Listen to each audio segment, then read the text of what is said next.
47 number question. बेरोजगारी का प्रकार। बेरोजगारी में जो है ना प्रकार से ही क्वेश्चन आता है और मैक्सिमम बेरोजगारी जो है परीक्षण से ही क्वेश्चन आता है और छुपी हुई बेरोजगारी से क्वेश्चन दे दिया है, लेकिन छुपी हुई बेरोजगारी देखो, बेरोजगारी के अलग अलग प्रकार होते हैं। एक ही सिंपल सा बेरोजगारी का जो परिभाषा है, तुम नहीं आए तो सुन लो। बेरोजगारी का एक ही परिभाषा है कि कोई आदमी काम करना चाहता है, उसके पास योग्यता भी है, लेकिन उसको उस योग्यता के अनुसार काम नहीं मिलता। समझे बात? हम ये भी समझाए थे कि सिर्फ काम मिलना ही रोजगार नहीं है। जैसे मोदी जी कह रहे हैं तो पकौड़ा बेचना भी एक स्टार्टअप है, रोजगार है, ये नहीं होता है। रोजगार का मतलब दो चीज है। हाँ, तुम पढ़ लिख के चाहते हो हम पकौड़ा बेचे, ये तुम्हारी मर्जी है, तब तो ये रोजगार के श्रेणी में आएगा। बशर्ते तुम, हमारे पास दो चीज होता है बेरोजगार की परिभाषा में, एक से दो चीज आती है। अगर बेरोजगार हमको लिखना हो, एक चीज और समझा, जब तुम थोड़ा और पढ़ने लगोगे ना, जब तुम परिभाषा को लिखोगे तो तुम लोग हिंदी में ठीक है, तो बस दो ही पॉइंट, एक दो पॉइंट हम दिमाग में रखते हैं कि इस परिभाषा में क्या इम्पोर्टेंट है, क्योंकि क्वेश्चन वहीं से आता है। जैसे बेरोजगारी की परिभाषा में दो चीज आते हैं, एक तो योग्यता है किसी चीज की, प्लस योग्यता है, इच्छा भी है, लेकिन इस इच्छा के अनुरूप हमको काम नहीं मिल रहा। क्या मिल रहा है? योग्यता के अनुरूप काम न मिल रहा। योग्यता के अनुरूप काम का न मिलना, काम का न मिलना, योग्यता के अनुरूप काम का न मिलना बेरोजगारी। सारा बात समझ में? ये उधर हम समझाए थे, जैसे तुम पढ़े लिखे हो और गांव में भले ही लड़कियां हो और तुमको गोबर पाथने का हम काम दे दिया, चलो पंचन तुमको 5000 सैलरी दिया जाए, तुमको गोबर पाथने के लिए दिया जाए। तुम बोलोगे यार पढ़ लिखा क्या है, क्या है? तुम सोचोगे ना, क्योंकि तुम क्या, तुम्हारी योग्यता इससे ज्यादा की है। देखो, हालांकि तुम जानते हो, क्योंकि तुम गाँव के परिवेश से बिलोंग करते हो, तो तुम जानते हो कि कैसे गोबर को पाथा जाता है, लेकिन तुम बोलोगे नहीं हमारी योग्यता इससे ज्यादा है, तुम क्या करोगे? बोलोगे ना। या दूसरी बात, अगर तुमको अच्छा, तो आप सुनो, दूसरा कंडीशन ये भी, अगर तुमको अच्छा लग रहा है, ठीक है, हमको गोबर से विशेष लगा है, हम अपने गोबर का प्रयोग करेंगे, अपने इंडियन कल्चर को बढ़ावा देंगे कि गोबर वाला ही जलावन आना चाहिए, तो तुम क्या करोगे? बोलोगे हाँ, लेकिन एक चीज है, सैलरिया बड़ा कम है। कितना सैलरी? 50,000 सैलरी कर दीजिए, तब काम किया जाएगा। समझे बात? तो अब तब दोनों कंडीशन में योग्यता है और तुम्हारी इच्छा भी है, तुम काम करना भी चाहते हो, लेकिन सैलरी तुम्हारा कम है, तुम सोचते ना काम ना किया जाए, फिर तुम्हारा 50,000 सैलरी हमको दे, हाँ खूब खुशी से, वाह अच्छा, ये ठीक है बिजनेस का, घर पे कोई टेंशन नहीं यार, ठीक। हाँ तो और इसके बाद तुमको एकदम 50,000 मिल रहा है महीने, इतना तो सैलरी कोई सेक्टर में ना मिलता है, तुम खुश यार, अपने मन से काम मिल गया। अब तुम दिमाग लगाओगे, बोलेगे ना कि काम आप देखो, अब तुम पढ़े लिखे हो, इसी को स्टार्टअप किसको बोलते हो? अब तुम पढ़े लिखे हो, तुम दिमाग लगाओगे, ये काम हम क्या करेंगे? दिमाग लगाते, 4 को गोबर वाली को मंगाते, चलो है संडे को, मंडे को या जिस दिन, चलो 4 को तुम कांटेक्ट पर रखे, तुम बोले तो सर हमको कांटेक्ट दिया ना 50,000 पे, 1,000 इसको दिया जाएगा, फिर भी 25,000 मेरा फायदा हो रहा है, तो इसको बोलते हैं स्टार्ट। समझे बात? दिमाग। तो ये पढ़े लिखे लोग ही ऐसा काम करते हैं। पढ़ाई लिखाई इसलिए जरूरी होता है, समझ में आया बात? कि तुम क्या, कि हम तुमको जो पेमेंट दिए, तुम दिमाग लगाए और बोले 4 आदमी को रखे, बोले कि संडे को जितना सर का गोबर है इस संडे को पात को दिया जाएगा, तुरंत काम भी हो गया, तुम्हारा सैलरी भी आ गया, तुम बैठ के बाकी महीना मजदूरी का बैठे हुए। तो ये सब होता है स्टार्ट। तो ये चीजें हैं, इसलिए एक लाइन में याद रखना है। अब थोड़ा जल्दी से पढ़ेंगे। बेरोजगारी का एक परिभाषा होता है, हमारी योग्यता होती है, लेकिन योग्यता के अनुसार काम होता है। अब बेरोजगारी के अलग अलग प्रकार होते हैं, जो दिन समझाए थे कि जैसे छोटी बेरोजगारी, मौसमी बेरोजगारी, चक्रीय बेरोजगारी, इसके अलावा पक्षण बेरोजगारी, ये सब अलग अलग, तकनीकी बेरोजगारी। इसमें जैसे सबका बुद्धिमत्ता तो नामे से पता चल जाता है, जैसे मौसम के अनुसार जो बेरोजगारी होगा, तकनीकी के अनुसार जो तकनीक में जो नया परिवर्तन आता है, तकनीकी बेरोजगारी करते हैं। उसके बाद छुपी हुई बेरोजगारी। छुपी हुई बेरोजगारी ऐसा होता है कि जैसे कोई कृषि वगैरह, क्योंकि छुपी हुई बेरोजगारी क्वेश्चन आता है, उसको डिस्गाइज्ड अनएम्प्लॉयमेंट बोलते हैं। ये हमको याद है इंग्लिश बोले, तुम्हारा उसका क्या हुआ सुनिए, उसको लेके आती ना,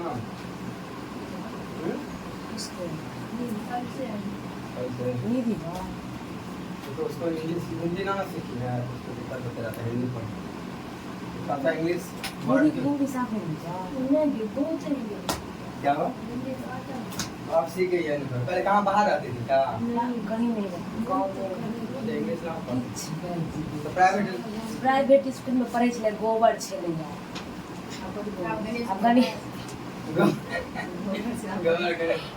कहीं दिन जब प्राइवेट स्कूल में पढ़ने का कितना आता है हमको, जबकि हकीकत बात है कि अगर कोई हिंदी मीडियम पर और प्राइवेट स्कूल में पढ़ने वाले लोग साफ निकम्मा होते हैं। पता है क्यों?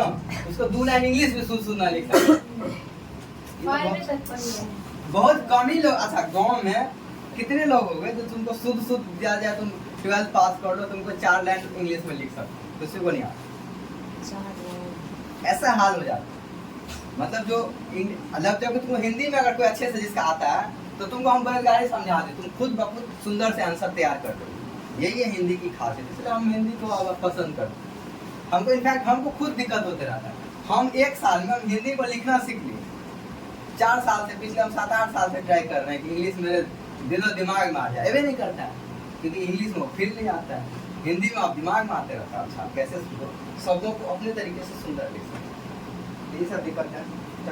तकलीफ 47 क्या है? देखो तो क्या क्वेश्चन मेरा किसके पास है? तुम लोग क्या हुआ क्वेश्चन वहाँ बीच में रख लो, क्वेश्चन पढ़ देंगे और कॉपी निकाल के रखो भाई। वो अच्छा वही क्वेश्चन है 47 में है बेरोजगारी वाला।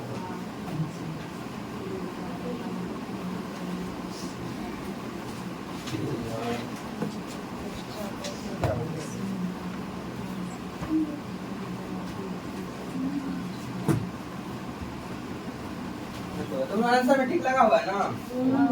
तो अल्प बेरोजगारी में अधिक क्या है कि वो अपने काम के बदले भुगतान नहीं दिया जाता है। इसका आंसर लिखा क्या लिखो कि अपने क्षमता से कम काम करते हैं। मैंने अपने उसको क्षमता तो है लेकिन वो उसको क्या होता है काम नहीं मिलता है, तो उसको हम लोग अल्प बेरोजगारी करते हैं। बिस्मिल्लाह खान कौन सा वाद्य यंत्र बजाते हैं? ये सब उन लोगों को अधिक में पढ़ाया गया। देश का प्रथम नागरिक होता है राष्ट्रपति। ये क्वेश्चन आया था। देश के फर्स्ट मेंबर होते हैं क्या होते हैं? राष्ट्रपति। क्योंकि जितने भी काम होते हैं ना हमारे संविधान ने राष्ट्रपति को मेन पर्सन के रूप में माना है। जितने भी काम होते हैं, जितने भी वर्क होंगे, जितने भी फंक्शन होंगे, अवार्ड होते हैं, सारे के सारे राष्ट्रपति के नाम होते हैं। कोई देखो प्रधानमंत्री तो हमारे काम करते हैं ना, दिखते हैं मार्केट में, लेकिन सारा का सारा साइन जितने भी होते हैं सब राष्ट्रपति के नाम होते हैं। ये बात हम समझाए थे। अब बताओ राष्ट्रपति बनने के लिए कितना एज चाहिए? तुम बताओ। 35 साल। वेरी गुड, ऐसे याद रखना चाहिए। और प्रधानमंत्री तुमको बनना होगा तो तुम्हें कितना कम से कम साल चाहिए? कितना कम से कम एज होना चाहिए प्रधानमंत्री बनने के लिए? इसी दिन लिखा है, इसमें भी पढ़ा है। 25 एज कम से कम कितना पूरना चाहिए ये बोल रहे हैं।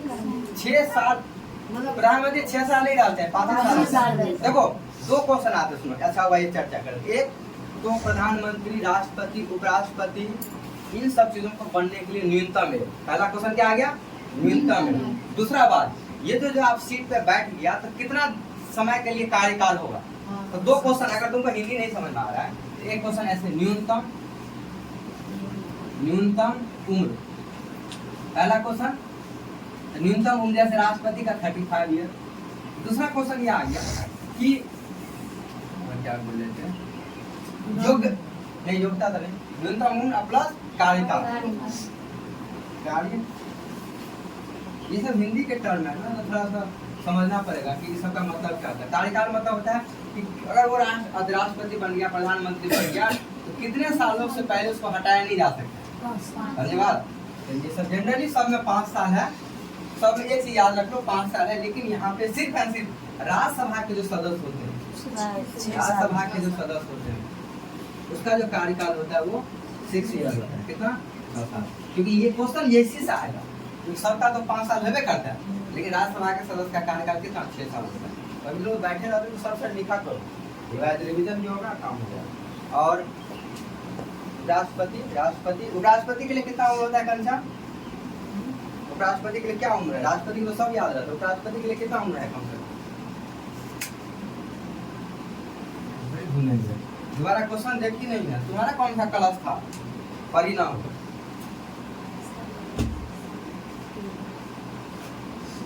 तो लिखाए थे ना टेस्ट में, तुम आए थे डिस्कशन में, हाँ या ना बोलो ना, इसके बाद दोबारा पढ़बो नहीं किए, बाप रे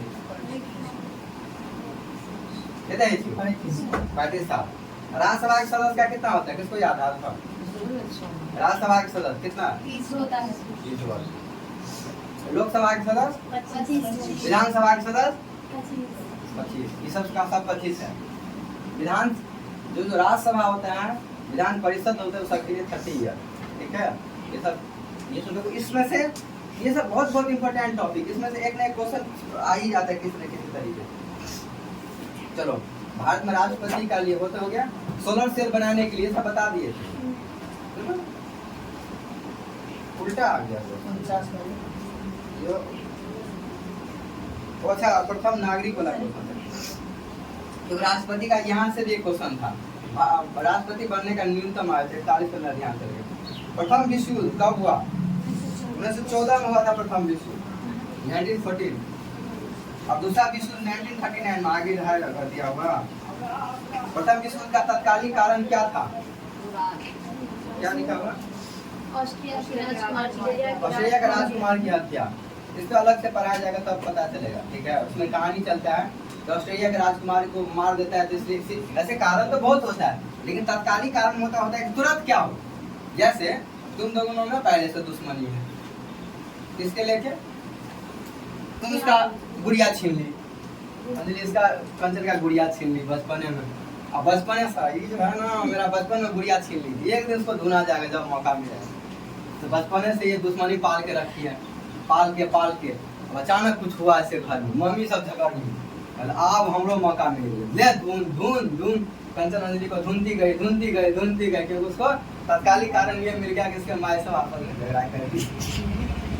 ये होता है, कोई भी विश्व युद्ध का बहुत सारा कारण होता है, तत्कालीन कारण मतलब होता है कि तुरंत क्या होगा, कोई ऐसा होता है कोई घटना हो गया, तुम दोनों का बचपन से रहेगा दोस्त, एकदम टेंशन है दोनों का, लेकिन अचानक कोई मौका मिल गया तो ले बढ़िया ढूंढ लिया, तू बचपन तुमको देख रहे थे। तो ये होता है तत्कालीन कारण का। चलो, नाइट्रोजन गैस वायुमंडल में कितने प्रतिशत है? नाइट्रोजन का कितना है? 70। और ऑक्सीजन का कितना है? तो वहाँ ऑक्सीजन के सामने 21 के सामने में लिख लो ऑक्सीजन, 21 है ना, ये दो वहाँ है ना ऑप्शन में, यहाँ लिख लो ऑक्सीजन का प्रतिशत। ये ऑक्सीजन कितना प्रतिशत है? 21%। 21 लिखा हुआ है ना, डार्क कलम नहीं है किसी के पास। जब आंसर डालते हो उसमें तो रेड का यूज किया करो ताकि दिखे डिस्कशन के टाइम। एक चीज और बता दें, जब भी क्वेश्चन पेपर पे लिखोगे तो लाल वाल से यूज करा क्या करो ताकि तुमको दिखे कि आंसर, क्योंकि उसको रिवाइज करना होता है बार। भारत का सबसे लंबा बांध कौन सा है? भारत का सबसे लंबा बांध हीराकुड बांध है, जो उड़ीसा में है। इसमें 2-3 सूचना लिख लो। क्या नंबर क्वेश्चन है? सबसे लंबा बांध 53 नंबर। तो सबसे लंबा बांध कहाँ पे है? हीराकुड डैम उड़ीसा में और महानदी पर है। 3 क्वेश्चन इससे आता है।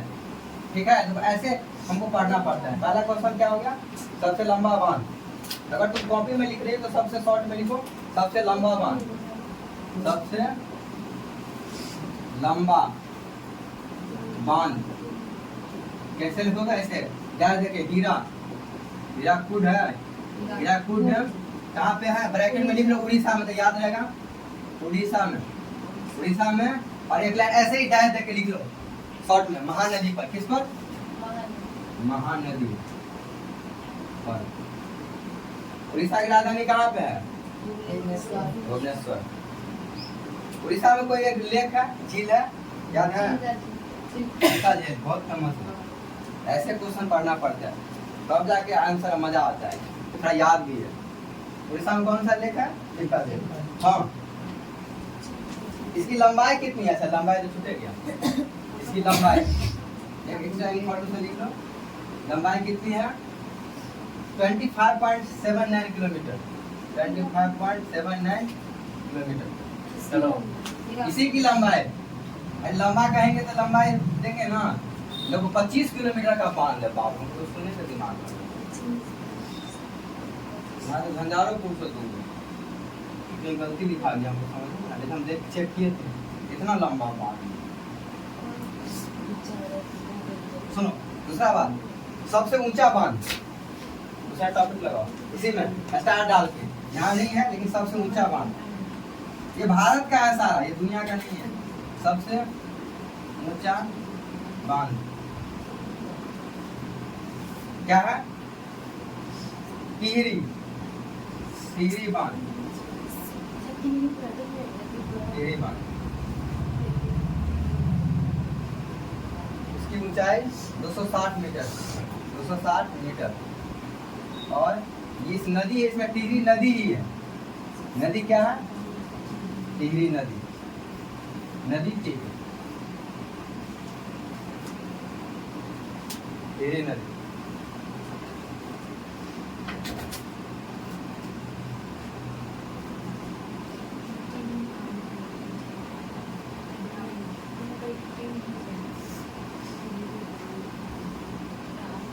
चौवन नंबर क्वेश्चन देखो।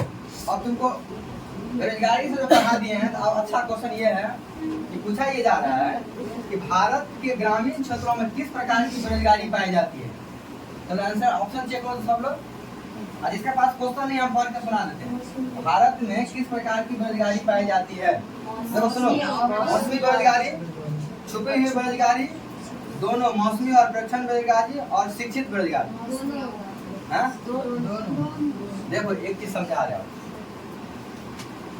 अब हमको एग्जाम में क्वेश्चन आंसर छाटना है। देखो इसलिए तुम जो पिछले बार 1 घंटा क्वेश्चन 1 घंटा में देख के भाग गई, यही सब क्वेश्चन को गौर से देखना होता है कि अब जैसे अब तुम बेरोजगारी के बारे में इधर देखो, मेरे तरफ बेरोजगारी के बारे में थोड़ा तुम पढ़े हो, थोड़ा पढ़े हो, तो तुमको ये पता है कि गाँव में जो है शिक्षित बेरोजगारी नहीं। क्या होगा? तो शिक्षित बेरोजगारी नहीं हो। तो जब तो एग्जाम में जब हम आंसर लगाएंगे तो ऑलरेडी काट देंगे कि ये तो आंसर ऑप्शन हो ही नहीं सकता।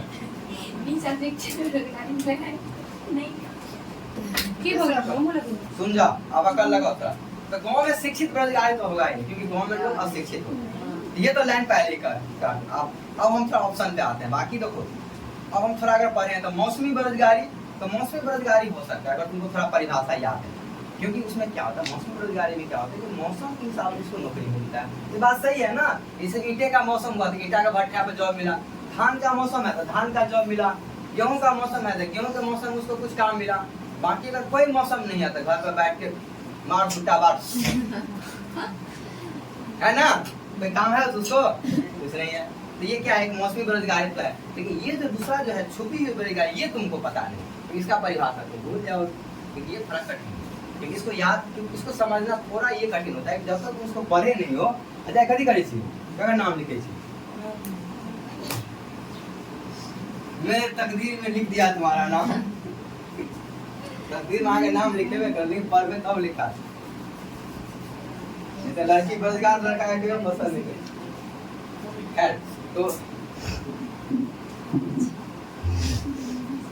देखो, तो गाँव में क्या होता है, अब जैसे देखो मौसमी वाला तो पता है, छुपी हुई तो समझ। जब क्या होता है, एक कोई खेत है या कोई जगह है जिसमें क्या होता है, अब जैसे धान का मौसम में क्या होता है, अभी तो अब कम है लोग, धान के मौसम में एक ही परिवार के जैसे प्रिया चल गए, अंजलि चल गए, सब चल गए धान रोपने। लेकिन उतना लोगों का जरूरत नहीं है धान रोपने में। पता चला 1-2 लेबर से भी काम चल सकता है, तो एक्स्ट्रा लोग लग गया, उसमें एक्स्ट्रा लग गया ना। तो ये भी एक बेरोजगारी है। क्यों? क्योंकि तुम घर पर बैठे हो, इसके बदले तुम दूसरा काम कर सकते थे या ज्यादा कुछ कर सकते थे, तुम पैसा कमा सकते थे। लेकिन तुमने क्या किया, अपना टाइम को झूठ मूठ का एक ही काम जिसमें 2-3 लोगों का जरूरत था, तुम लोग चल गए। तो इसके बेरोजगारी को हम लोग छुपी हुई बेरोजगारी इसलिए करते हैं क्योंकि दिखने में ऐसा लगता है कि हम सब लोग काम किए, लगता है ना, कोई लगता है कि बेरोजगार थे हम, तो लगता है हम भी काम किए, हम भी धान रोपे, हम भी। लेकिन वास्तविक रूप से क्या है, ये एक बेरोजगारी है। क्यों? क्योंकि धान रोपने में कितने लोगों की जरूरत थी, हमने इतने लोगों को नहीं, उससे ज्यादा लोगों को फालतू का काम किया। तो ये क्या है, ये भी एक बेरोजगारी। अब कैसे, इसके बदले तुम दूसरा काम कर सकते, बकरी चला लेते, क्या भैया बकरी खरीद लेते, तुम बकरी चला लेते, तो एक्स्ट्रा बेरोजगारी रोजगार आ गया। अच्छा कोई बात, बच्चे को पढ़ा लेते, ठीक है।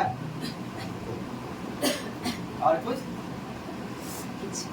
महिलाओं को सबको ट्रेनिंग दे देते, मशीन का, सिलाई मशीन सिलाई आता है तुमको थोड़ा ही अपने जो मतलब इतना सीखियो कि बस अपना काम करो, अपनों का अपने से मतलब रहता है, दुनिया जाए भाड़ में। एक इतना घर पे देखो, थोड़ा फनी बात है, लेकिन लड़कियों को सिलाई के बाद सिर्फ ब्लाउज थी नहीं, सिर्फ सादा सिलने आता है। हो भाई ये कौन सा सिलाई हुआ बताओ? वो तो दो चार दिन ट्रेनिंग में लगा ऐसे सीख गया। अब नहीं छोड़िए आप ले जाओ। चलो और क्या देखो, शॉर्ट और सीना आया तो अपने लिए भी सिलो अच्छा वाला शॉर्ट, और मिस्टर के लिए भी सीट शॉर्ट सीट होती है ना, अच्छा वाला। चलो ओके, काम टू द पॉइंट। आया समझ में परीक्षण बेरोजगारी क्या? क्योंकि देखो बेरोजगारी में अगर क्वेश्चन आएगा तो एक क्वेश्चन आने का ज्यादा चांस होता है बेरोजगारी। तो 3-4 वाला जो पढ़ा दी है पर उसको रिवाइज कर लेना, जिसको दिक्कत नहीं होगा। आज तो नहीं रखेंगे शाम में क्लास, कल शाम में पूछ लेंगे। शाम वाले क्लास में यही सब के लिए रखेंगे। और हो आएंगे भी नहीं आज नहीं आना है, शाम में बेली समय इसलिए रहे जिसको कुछ ना समझ में आता है दोबारा पढ़ो, समझो, बार बार टॉपिक को रिवाइज करो, ये इसलिए। चलो, राष्ट्रीय आय का क्या मतलब होता है समझाए थे? क्या समझाए? क्या लगा ये यहाँ हुआ पे? ना, भारत की लोकसभा की प्रथम महिला क्या क्वेश्चन है? कितना नंबर क्वेश्चन का? अरे यार, पता नहीं कहाँ चले गए। वो भारत के लोकसभा की प्रथम महिला मीरा कुमार। ये बिहार की है इसलिए इम्पोर्टेंट टॉपिक है। मीरा कुमार इसके जगजीवन राम की बेटी है। जगजीवन राम देखो हमारे स्वतंत्रता संग्रामी लोगों का बड़ी याद है। और दूसरा बात, जगजीवन राम जी को इसलिए जाना जाता। सुनो देखो, एक चीज समझ, सामान्य घर के लोग अगर कोई काम करते हैं तो कोई बड़ी बात नहीं, ब्राह्मण में, राजपूत में, कैस्ट में, वहां से जो कोई लोग उठ करके कोई नेता बनता है तो कोई बड़ी बात नहीं। लेकिन जगजीवन राम एक्चुअली नीचे कास्ट, जिसको SC ST बोलते हैं, उस कास्ट से बिलोंग करते थे। उनकी बेटी है मीरा कुमार, इसलिए ये इतना फेमस है। समझे बात? सुनो, ढूंढ देंगे, चुपचाप रहो। इसलिए जैसे द्रौपदी का क्यों चर्चा हो रहा है, अभी बीजेपी क्या किया, द्रौपदी के नाम पे खूब पैसा कमा रहा है, मतलब वाहवाही ले रहा है। क्यों? क्योंकि बोल दिया कि हम एकदम दलित फैमिली से हम लोगों को राष्ट्रपति बना दिए। ऐसा कभी नहीं होता था, ये भी एक एजेंडा होता है, पॉलिटिकल एजेंडा। चलो ठीक है, नाम कमाने के लिए। तो जगजीवन राम पहला बात हमारे बिहार से है, मीरा कुमार भी हमारे बिहार से है। कुमार मतलब कोई लड़का नहीं है, ये लड़की है मीरा कुमार। तो ये महिला प्रथम महिला अध्यक्ष बनी थी। अच्छा एक चीज लिख लो यहाँ, अब तुम्हारे दिमाग में आएगा लोकसभा का अध्यक्ष क्या होता है। इस बहाने थोड़ा सा पढ़ा लिखा होता है। क्या नंबर है? 55। देखो ऐसे चीज अधि बनाओ। संसद में क्या चीज होता है? संसद का 3 भाग। कौन कौन सब बोला करो, तो पता नहीं चलता, तुम लोग को याद है। संसद का 3 भाग, राष्ट्रपति, ठीक है, राष्ट्रपति तो सिंगल आदमी होते हैं तो कोई बात नहीं। इसके अलावा लोकसभा, तीसरा राज्यसभा,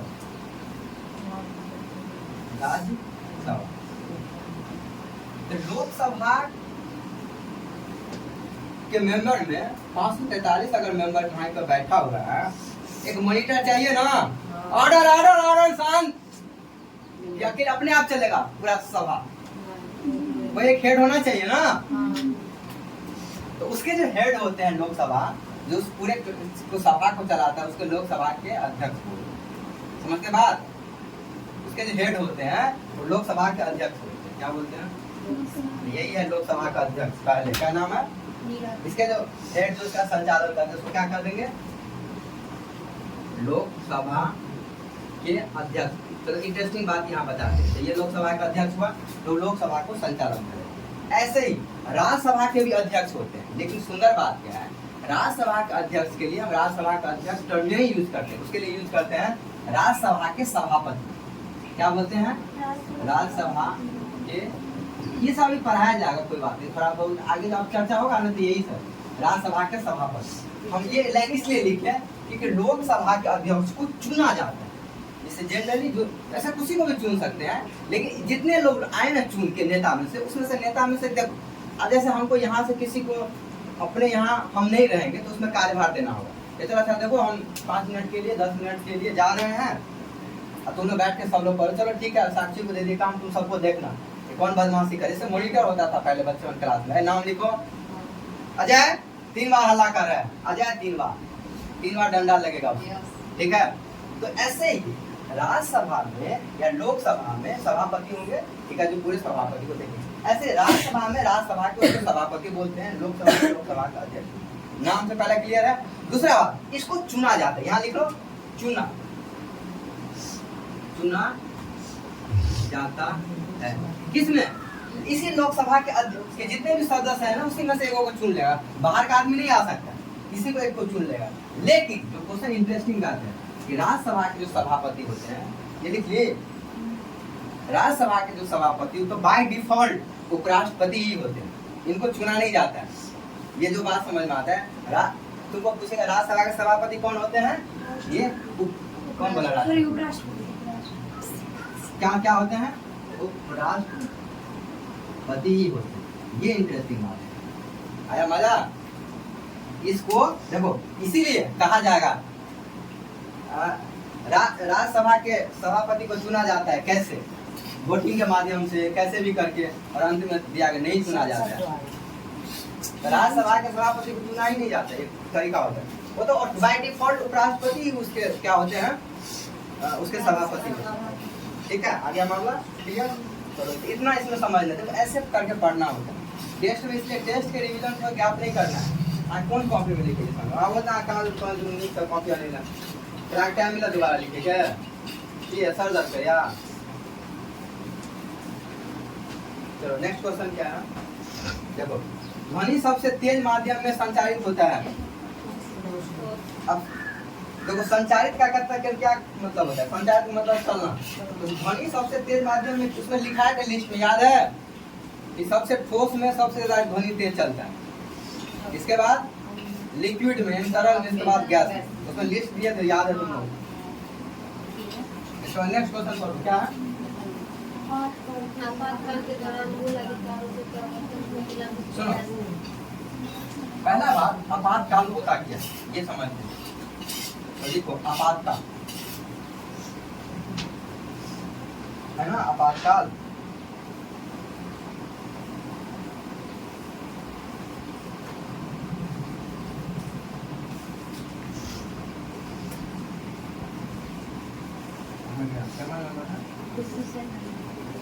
आपातकाल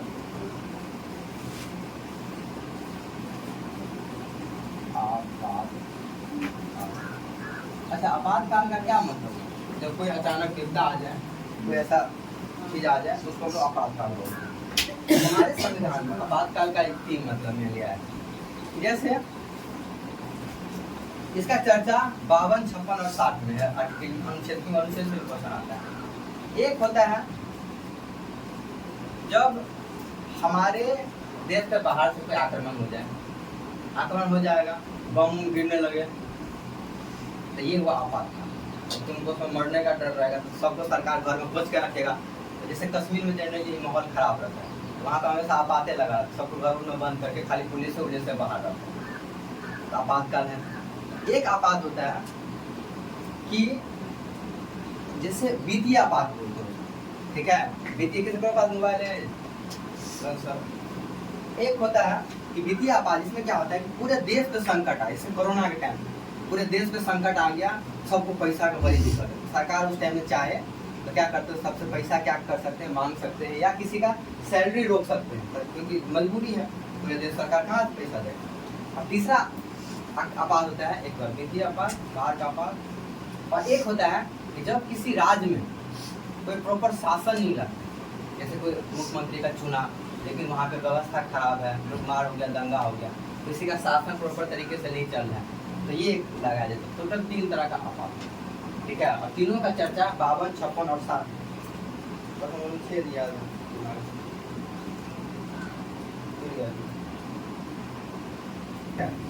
ये इसको बोलते हैं राष्ट्रीय आपात। इसमें इसका नाम है दूसरा, बाहरी आक्रमण को राष्ट्रीय आपात, राष्ट्रीय आपात।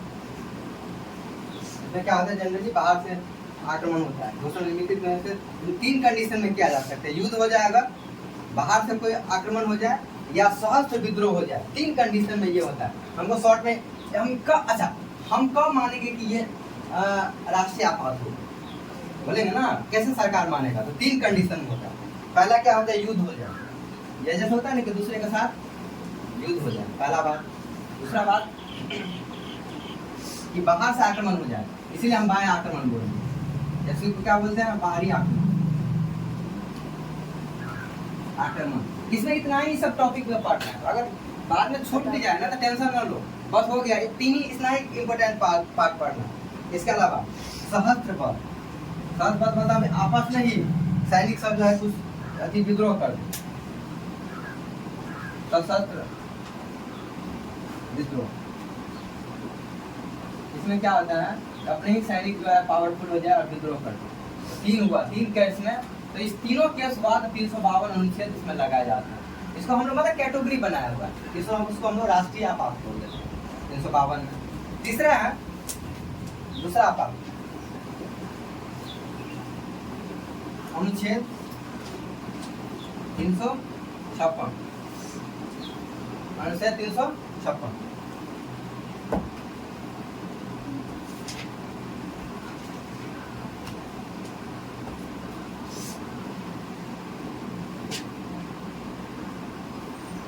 इसको बोलते हैं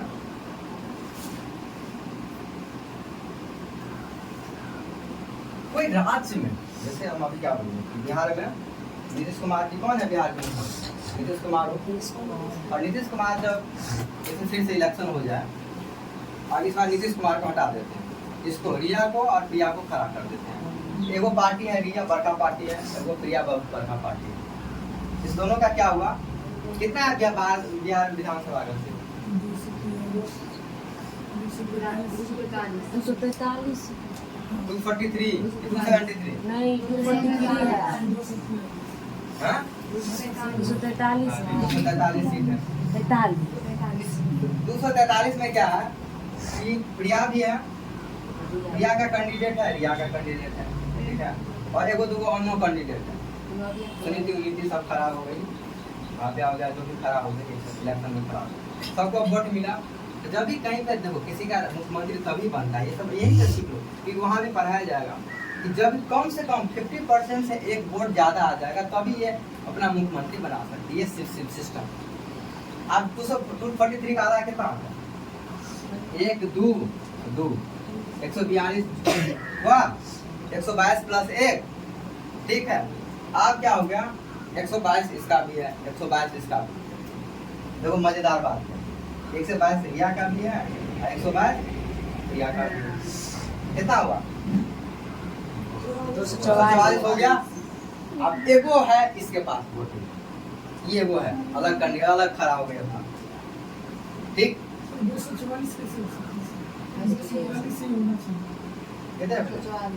244 नहीं बड़ा, वो गड़बड़ दिखा गई।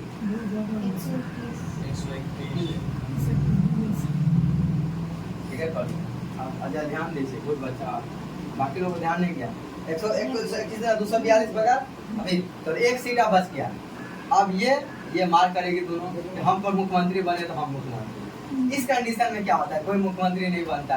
अब ये इसके हाथ में पावर है, ये सब इसको मना रहा है, ये मना रही है, दोस्त चीज हमारी ना, अपना सब दोस्त हमारा दे देगा वोट, हम मुख्यमंत्री तोरा देवो, कौन मंत्री लोगे तो बस परी वाला मंत्री तुमको दे दिया जाएगा। तो एक तुमको मंत्री देंगे, ई प्रिया वाली के नाम हुआ, हम तुमको मुख्यमंत्री बना देंगे, आधा मंत्री। अब इसका मन लाचार है, अब करे तो करे क्या, कंफ्यूजन हो रहा है। अब इस चक्कर में, मीडिया के चक्कर में खूब फेमस हो गई कि बोले ना, ये सब खूब बोले ये ऐसा पार्टी, ये पार्टी, अगले बार बोले कि ना ये गड़बड़, ये बोली खूब फेमस। अब अगले बार फिर से इलेक्शन होना चाहिए, हम ही पार्टी बनाएंगे, क्योंकि वो इस बीच में फेमस होगी। सीट था इसका एक गो, लेकिन क्या होता है कभी तो पता है, मीडिया का टेंशन मिल जाता है किसी कारण से, उसको लोग जान ही नहीं रहा था, खूब फेमस हो गई कि ना इसको वोट दे रही है, ना इसको वोट दे रही है। देखो किसी जब समाज संविधान में नियम है कि ये किसी को ज्यादा आना चाहिए तभी वो अपना मुख्यमंत्री बना सकता है। अब ये दोनों में से किसी के पास नहीं आया, अब क्या करेंगे, ये जिद करी हुई है कि हम किसी को सपोर्ट ना करेंगे, इसको लोभ दे रही, इसको लोभ दे रही, किसी में जाइए नहीं रहा है। उस कंडीशन में राष्ट्रपति के पास अब मजबूरी हो गया कि अब उसको क्या आएगा, राष्ट्रपति शासन लगाना पड़ेगा। क्या करना पड़ेगा, राष्ट्रपति, क्योंकि अब तत्काल तो तुरंत चुनाव होगा नहीं, तो फिर समय लगेगा ना। ये का केस हुआ था रामविलास पासवान जी के साथ, ये पहली बार जो मुख्यमंत्री बने थे, डेट भूल जाता, सबसे खराब आदत यही है, हम डेट भूल जाते। उसमें क्या हुआ, मुख्यमंत्री लालू जी नीतीश जी और रामविलास पासवान जी थे तीनों। तो लालू और नीतीश को अच्छा खासा वोट आया था। तो उसमें ये था कि पासवान जी को मतलब उसमें क्या हुआ था ना कि लगभग तीनों को अच्छा खाता है, तो रामविलास जी को सपोर्ट करना था, चाहे तो वो लालू को देता तो लालू जीत जाता और नीतीश को देता था नहीं। अब इसके चक्कर में रामविलास जी जो कितना उनका भी वोट था ठीक ठाक था, उनको भी लालच आ गया कि हम अपना क्यों नहीं पार्टी बना सकते हैं, समझे बात। तो अगला तो फिर पासवान जी बोले ना हम किसी को सपोर्ट नहीं करेंगे। उस कंडीशन में क्या हुआ कि राज्यपाल को राष्ट्रपति शासन लागू करना पड़ा और फिर दोबारा इलेक्शन हुआ, तब नीतीश जी खूब अच्छे वोट से जीत गए। आया बात समझ में? तो यही होता है, तो ये होता है हमारे यहाँ मुख्यमंत्री बनने का कंडीशन वाला मामला। क्लियर? तो हम क्या चर्चा कर रहे थे, तो 356 में जो ये आपात लगता है, ये रहता है एक तरह से राष्ट्रपति शासन उसको बोलते हैं। ये कब लगता है? जब किसी भी राज्य में शासन व्यवस्था सही से नहीं चलता है, तो क्या कहेंगे कि राज्य का शासन व्यवस्था विफल। कैसे इसको लिखते हैं शॉर्ट में? किसी का राज्य संवैधानिक तंत्र, देखो भाषा में लिखो तो कैसे कैसे भाषा लिखा जाता है, इसलिए समझना होता है। राज्य का संविधान, राज्य के संवैधानिक तंत्र में विफलता, संवैधानिक तंत्र विफल, संवैधानिक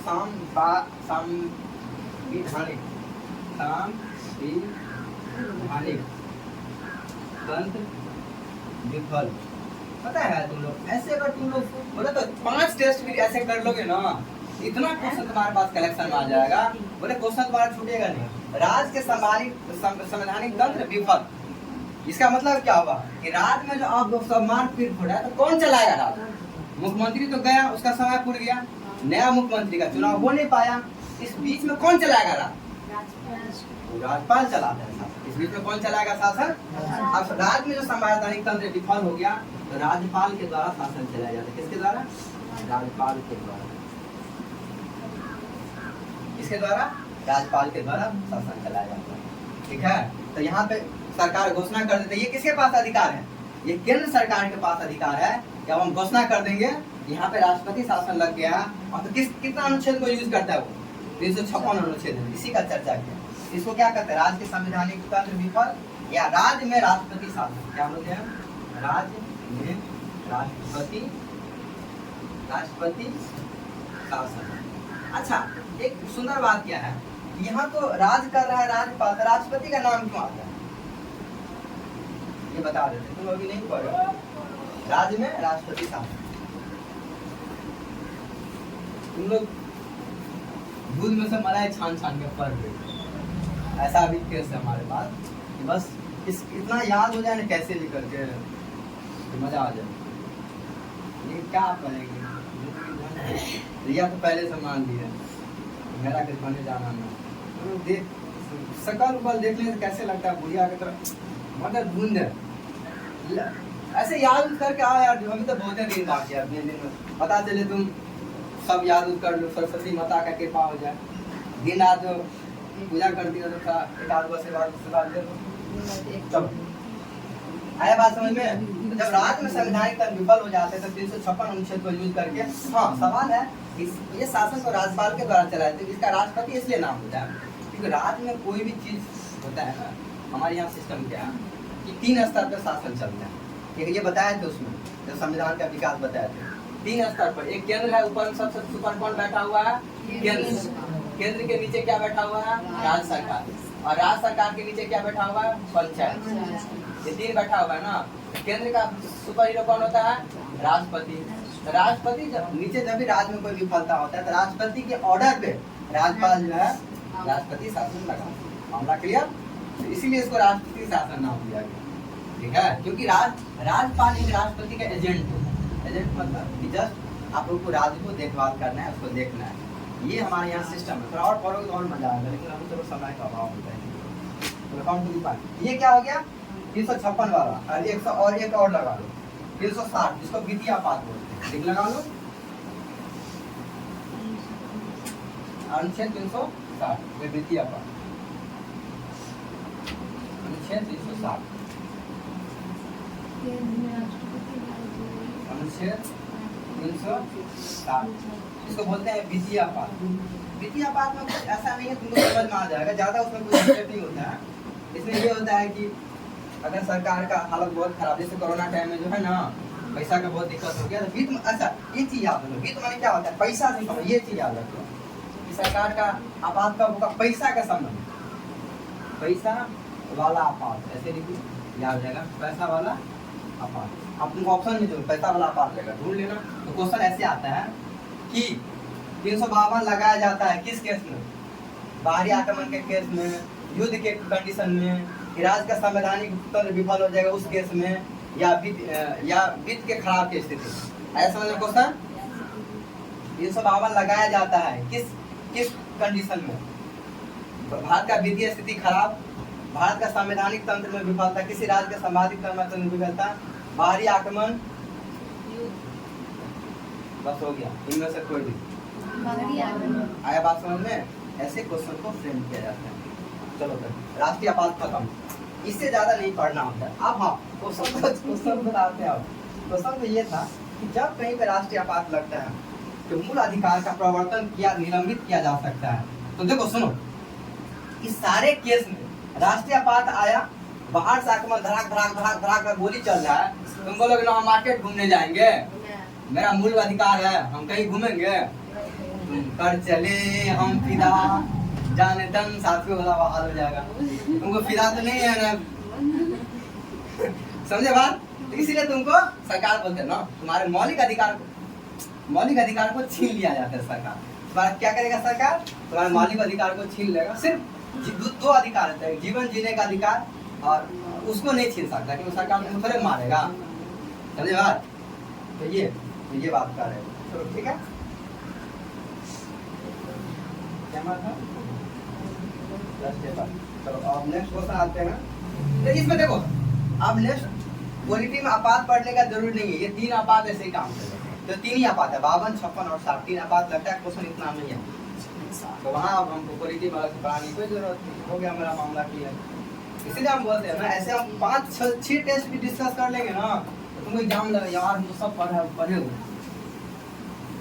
और वैसे भी 3-4 टेस्ट के बाद तुमको लगेगा सब क्वेश्चन रिपीट हो रहा है।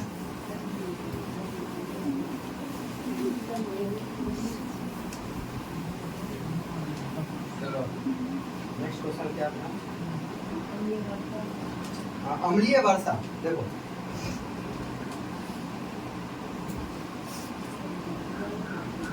Question number 58।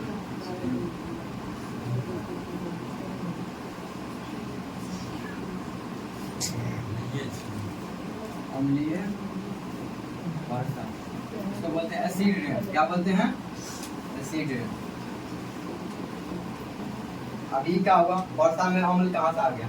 अब यही होता है जब हमारे बादल में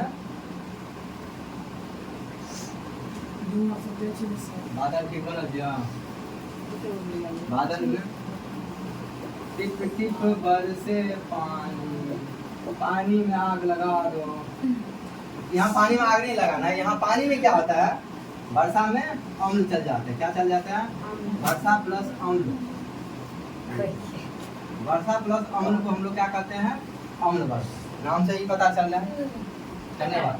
अब तुम्हारे दिमाग में आएगा कि वर्षा में कौन है ये अम्ल ढालने वाला, वहाँ कौन बैठा हुआ है?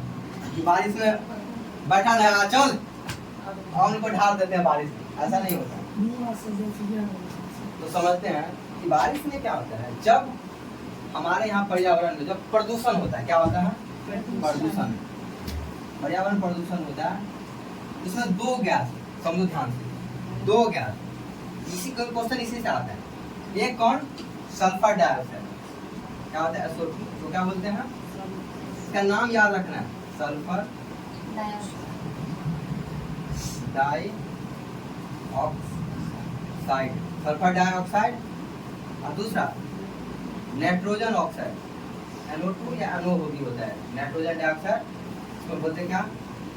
नाइट्रोजन। देखो इसका नाम नाइट्रोजन डाइऑक्साइड, नाइट्रोजन डाइऑक्साइड। ये जो 2 गैस अगर किसी चाहे तुमको क्या गाड़ी पर चढ़ो या फैक्ट्री का धुआं से निकले धुआं, निकल गया धुआं, इसमें से अगर ये 2 गैस निकलता है, इसका प्रॉब्लम क्या है ना, पानी के साथ मिलते ही ये क्या करता है, ये अम्ल बना लेता है। क्या बना लेता है? तो क्या होता है जब पानी के साथ सल्फर मिलेगा, SO2 जब पानी के साथ मिलेगा, H2O पानी होता है, तो ये सल्फ्यूरिक एसिड बना लेते हैं, H2SO4 इसका नाम है सल्फ्यूरिक अम्ल। तो यहाँ पे क्या लिखेंगे, सल्फर पानी के साथ मिलता है तो क्या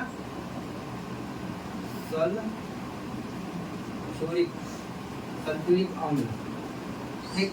और दूसरा, जब नाइट्रोजन ऑक्साइड या नाइट्रोजन डाइऑक्साइड पानी के साथ मिलता है तो बना लेता है HNO3, तो नाइट्रिक एसिड बोलते हैं। क्या बोलते हैं, HNO3 नाइट्रिक एसिड,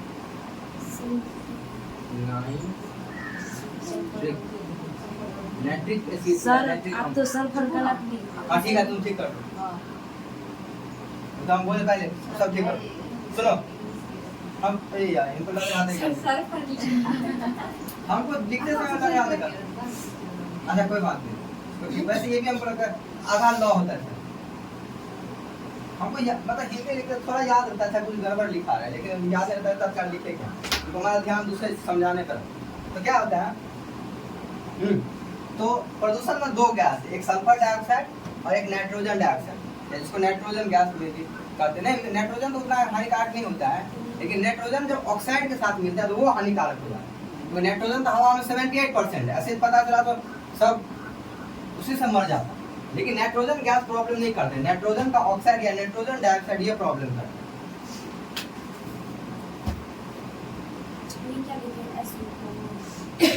ये हाँ ये इसका नाम याद रखना, क्योंकि इसका कभी कोई पूछ देता है कि सल्फ्यूरिक अम्ल को क्या कहते हैं, H2SO4, H में 2 लगा हुआ है, क्या लगा हुआ है H2। अच्छा तुम बताओ तो S किसका नाम है, S किसको बोलते हैं, O किसका नाम है, ऑक्सीजन का परमाणु संख्या, दूसरे का सल्फर का दोस्त ना रहा पिटेगा, तुम्हारा दोस्त कितना मदद करेगा एग्जाम में। दसा बोले थे ना चाट याद कर लेना, एक क्वेश्चन उसका आता है बाबू सोना याद कर लो फिर क्या करके, नहीं तो एक क्वेश्चन छूट जाएगा तुम्हारा फालतू। क्यों नहीं याद की, तो बोले थे तुम्हारा भाई वाला चार्ट में था। सुनो आज घर पे लिखना, ठीक है, लिखोगी ना तो होमवर्क पे डाल दो यहाँ पे बगल में तुम कि 20 तक का परमाणु संख्या चार्ट याद करना है, संख्या का चार्ट याद करना है। छूट जाएगा क्वेश्चन, उसमें से एक क्वेश्चन आ ही जाता है घुमा के।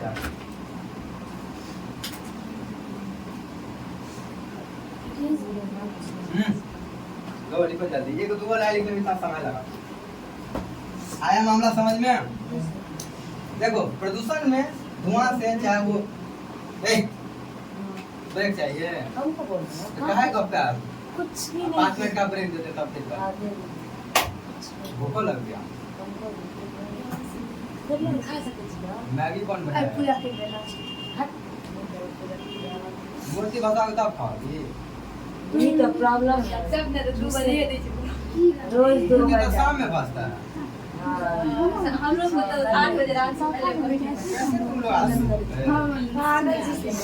सुना है वहाँ पे 2 मिनट टाइम मिलता है बस, वहाँ पे दिल कितना है, तमन्ना बंद करके रखी रहती है गप्पों का, जैसे 2 मिनट मिला की अंजलि तुम्हारे दिल में भी तमन्ना, अल्लाह ना करो। सुनो हम 2 चीज बस याद रखना कि प्रदूषण से निकालने वाले सल्फर और डाइऑक्साइड, नाइट्रोजन डाइऑक्साइड जब हवा में पानी के साथ मिलता है तो वो क्या करता है, अम्ल बना लेता है। एक सल्फ्यूरिक एसिड का फॉर्मूला होता है H2SO4 और नाइट्रिक अम्ल, एसिड मतलब अम्ल, एसिड का हिंदी है अम्ल, और नाइट्रिक अम्ल यही जब पानी के साथ मिलता है तो वो अम्ल के रूप में ले लेते हैं। ये कैसा खतरनाक है, कहीं पर अगर जंगल में गिरा तो पेड़ को जला देगा, ये खतरनाक है। और पुराने बिल्डिंग पे जैसे ताजमहल का जो है ना बिल्डिंग का कलर उड़ रहा है धीरे धीरे, अगर क्योंकि दिल्ली सब में आगरा से आसपास बहुत प्रदूषण, तो वहाँ से जो गिरेगा इसमें चूंकि अम्ल होता है ना, तो और वो जो पत्थर है संगमरमर उसको कैल्शियम कार्बोनेट से बना होता है, उसको वो झाड़ देता है धीरे धीरे, कलर उड़ा देता है, इतना खतरनाक ये होता है। ऐसा इतना ये इसका इस मतलब पीएच मान लगभग 1 के 2 के बीच होता है, मतलब अगर इसमें पानी नहीं मिला हो तो हाथ जला देगा पूरा। मामला किया कितना चीज पढ़ लिया। अम्ल का 2-3 गुण समझ लो। अम्ल क्या होता है जनरली पूछा जाए तो अम्ल खट्टा होता है। अम्ल के बारे में थोड़ा पढ़ाएंगे और ये 2 क्वेश्चन होते हैं, एक अम्ल खट्टा होता है, एक लिटमस पेपर टेस्ट देता है, और तीसरा अम्ल का जो पीएच मान होता है हमेशा 7 से ज्यादा होगा। देंगे ना, ढूंढ देंगे। अम्ल का पीएच मान कितना होगा हमेशा? 7 से कम होता है। ये 2 ही 3 चीज तो याद है। अम्ल का जो पीएच मान होता है, अम्ल का पीएच मान कितना होता है? 7 से कम होता है। अगर किसी का पीएच मान है इसका मतलब वो क्या है? न्यूट्रल है, उसमें कोई गुण ना, एसिड का ना गुण है। जैसे पानी का पीएच, शुद्ध पानी का पीएच मान 7, ठीक है, क्या आंसर है? और 7 से जब भी ज्यादा होता है इसका मतलब वो क्या है? क्षारीय गुण है, या उसको भस्म कहते हैं। क्या होता है? भस्म। भस्म को समझने के लिए कैसा है? भस्म का स्वाद कड़वा होता है। जैसे चूना जो होता है ना, बुढ़वा से जो खाता है, जी काट देता है, तो वो क्या है? भस्म। इसको क्षार बोलते हैं। ऐसे करके याद कर सकते हैं। चलो, कहाँ पे है क्वेश्चन? 69 पे है। 59। द्वितीय विश्व युद्ध का तत्कालीन कारण क्या था? तो पोलैंड पर जर्मनी आक्रमण कर दिया था, उसको कैप्चर कर लिया। देखो जर्मनी द्वितीय विश्व युद्ध में क्या हुआ, हिटलर जब हार गया ना 1939 में दूसरे विश्व युद्ध हुआ, तो जर्मनी पर खूब इसको बढ़ाया, जर्मनी पर खूब सेंसन लगा दी। सेंसन मतलब होता है खूब, जब हार गया तो नहीं होता है कि हार गया तो अब सब पंचायत बैठा के सारा इसी पे लगा जाए, जितना जुर्माना उर्माना सब जितना जुर्माना ठोक सकते हो ठोको जुर्माना। तो क्या हुआ, जर्मनी में खूब जुर्माना, इसलिए हिटलर मने मने बड़ी गुस्सा। धीरे धीरे क्या, हिटलर जब पावर में आया तो धीरे धीरे पूरे राज्य को कैप्चर कर, क्या करने लगा? कैप्चर करने। अब कैप्चर करके तो धीरे धीरे वो पोलैंड पे भी आक्रमण कर देते। जब पोलैंड पे आक्रमण करते हैं तो उसके जो कुछ दोस्त सब थे, इसके सहायता में, क्यों आप तो सबको लगा कि यार जर्मनी पावरफुल होते जा रहा है, तो सबको धीरे धीरे कैप्चर कर लेगा। तो धीरे धीरे क्या होता है, सब देश मिल के जर्मनी को आप चाहता है ना, अब इसका आगे ना बढ़ने देंगे, इसको अब रोका जाए। उसी में एक शुरुआत होता है, जब पोलैंड पर आक्रमण कर देता है तो इसमें द्वितीय विश्व युद्ध का शुरुआत होती है। कहाँ पे? द्वितीय विश्व युद्ध का तत्कालीन कारण था कि पोलैंड और जर्मनी क्या कर दिया था? आक्रमण कर दिया। इसके बाद सर्वप्रथम यूरोपियन व्यापारी जो हिंद यूनानी आए थे, कौन था? पुर्तगाल। सबसे पहले कौन आया था? पता है ना?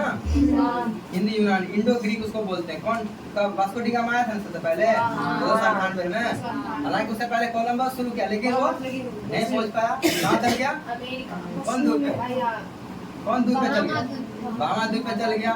वहाँ पर उसको मिला नहीं है। अब आज उसका नाम क्या रख गया? West Indies. क्योंकि उसको सपना ये था कि हम इंडिया को खोज करेंगे, लेकिन चल गया पश्चिम की तरफ, इसलिए इसका नाम वेस्ट इंडीज। आया मामला क्लियर?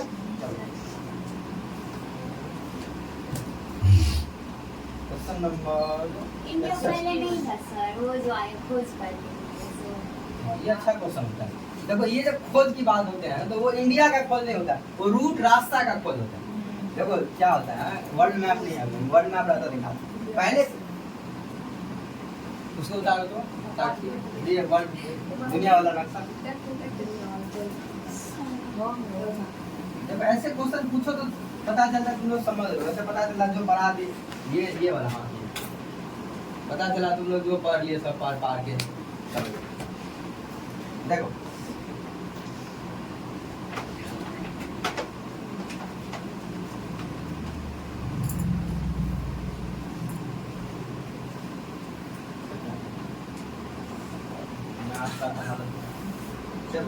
पहले क्या होता था, जब व्यापार होता था भारत का चीन का जो व्यापार होता था तो ऐसे इसी मार्ग से ऐसे ये पूरा यूरोप पे था। ये कौन कब जा रहा है? ये क्या हाथों में हाथ डाल, तब क्या लिख रहे थे? फिर इसीलिए फिर देते कहते रहते चलो उसका हाथ उठा बैठो। देखो पहले जो व्यापार चलता था ऐसे भारत का साथ इसके रास्ते ऐसे, ठीक है, सीधा। तो इस रास्ते में क्या होता था, ये बहुत लंबा रास्ता है ना, टाइम पे क्या होता था, ईरानी तुर्की ये सब क्या होता था, उस पर कैप्चर कर लेता था। एक तरह से उसको गुंडा था, कैप्चर कर लिया और रंगदारी थी। यहाँ से जा रहे हैं मेरे रास्ते, गली में कुत्ता भी शेर होता है ना, वही वाला परेड था। वैसे भी डाकू तो था, ये लोग पकड़ लिया, बोले लो टैक्स लो, तब जाने देंगे। अब इतना सारा यूरोप से जो व्यापार, तो सही पैसा वाला सब होता था, महंगा महंगा चीज लाया, सोना वोना लाया, भारत में मसाला वसाला ले जाता था। तो ये सब छीना जब्ती करके तो शुरू में तो ठीक था, लेकिन जब कुछ फालतू का लुटेरा सब ज़्यादा क्रूर हो गया तो बोला ना अब इससे काम न चले। तब व्यापार में क्या करता है, शुरू करता है रास्ता ऐसे करके यात्रा, ऐसे करके यात्रा शुरू किया, इतना लंबा समुद्री यात्रा, इसको क्या बोलते हैं, समुद्री यात्रा। तो वास्को डी गामा से पहले कोलंबस वगैरह चला सब, तो वास्को डी गामा ऐसे करके इधर पहुंच गया, ऐसे पहुंच गया, तो ये तो क्या उधर पहुंच गया, इधर नहीं पहुंचा, इधर ये कहाँ पहुंच गया, भारत पहुंच गया। पहली बार वास्को डी गामा कालीकट से। तो ये रास्ता है, बात समझ में आया, अंतर क्या है। तो समुद्री मार्ग का खोज बोलते हैं उसको, क्या बोलते हैं, समुद्री मार्ग के द्वारा भारत का खोज सबसे पहले कौन किया है, वास्को डी गामा।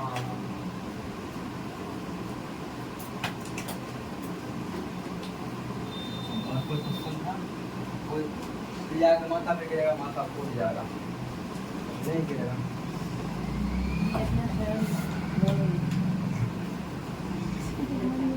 द्वितीय विश्व युद्ध में एक सितंबर में पोलैंड पर किसने आक्रमण किया, ये तो घुमा के पूछ दिया क्वेश्चन, हिटलर का किया था ना, वही क्वेश्चन यहाँ भी लिखा हुआ है। पोलैंड पर था, जर्मनी का चांस है तुमको नहीं पता था, यहाँ हिटलर जर्मनी का था, ठीक है, वहाँ लिख लो। अगर कोई क्वेश्चन आ जाए वही मतलब कॉपी में मत लिखना, वहीं पे लिखना हिटलर कहाँ का था, जर्मनी का था।